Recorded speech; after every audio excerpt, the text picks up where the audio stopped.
I'm from Texas, and I've been here since 2012.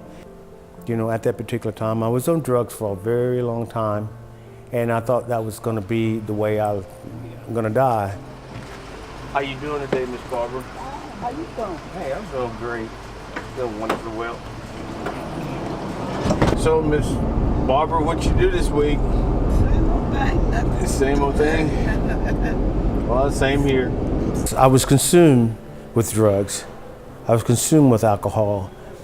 You know, I've got to the point that I just couldn't face the world without being high. I used to sleep under a bridge, and there was a man and his son would come by every day. He would reach down, touch my head, and he would just pray for me. I would let him pray for me, and then he'd walk off. And every day he would do that. One particular day he came, and he was about to reach down to pray for me again. And he just said, you know what? He says, I'm really tired of praying for you. He says, I want you to get up, go down to the Salvation Army. He says, I want you to clean yourself up, get in church, and make something out of yourself. He spent, a year in a discipleship program at 614 Core. It was at that point that he decided he had to make a life change. But after being in the Salvation Army and meeting people who have overcome drugs and overcome alcohol, I began to see that there was hope for me. He did come through the Salvation Army because he was down, because he was in need, he was in the pit, he needed help, somebody to grab him and help him out. A lot of people there who just showed kindness to me made me feel as if I was worth something. He stopped looking at himself as a drug addict or as an alcoholic or as a homeless person. And then he began to look at himself at who he is in Jesus Christ. You see where he was and where he is now. And so we see potential in everybody who walks through these doors. I myself couldn't imagine that I would ever be set free. Remember, I have to tell you this, I've been on crack cocaine for over 20 years. And all of a sudden, I'm delivered. I'm set free. When I see GW today and what he's doing, I mean, he's doing what he's been called to do. He's doing what he enjoys. He's found his purpose in life. This is my life. I breathe Salvation Army, and I wake up Salvation Army. He loves what he does. This is definitely a calling on his life. We have to start somewhere.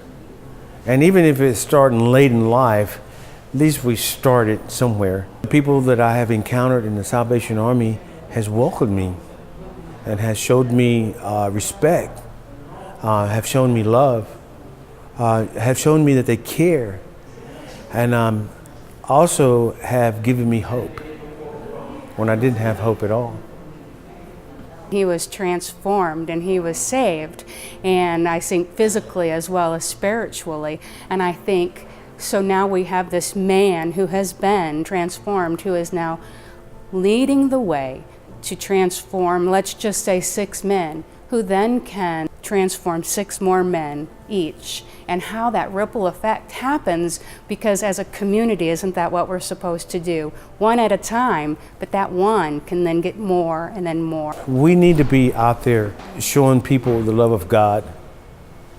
And I thank God that I'm being used for that. If I had anybody that I want to model my life after that's on this earth, it would be GW. He is a godly man. He is a prayer warrior.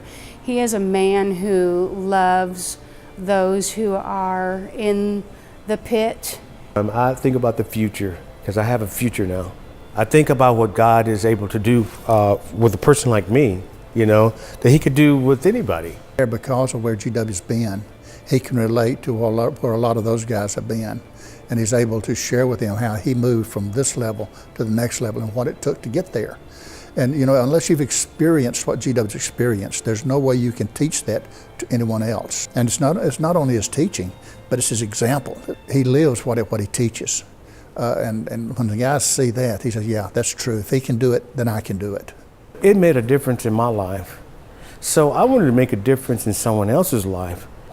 I wanted to share my experience with others and let people know that God is able to deliver, to save. You know, if it wasn't for the Salvation Army, I don't know how I would have made it. God has done so much, and He has brought me from so far. You know, I just believe it's God ordained, you know, because without the Salvation Army, I'd probably be dead. And I just thank God for what He's done in my life.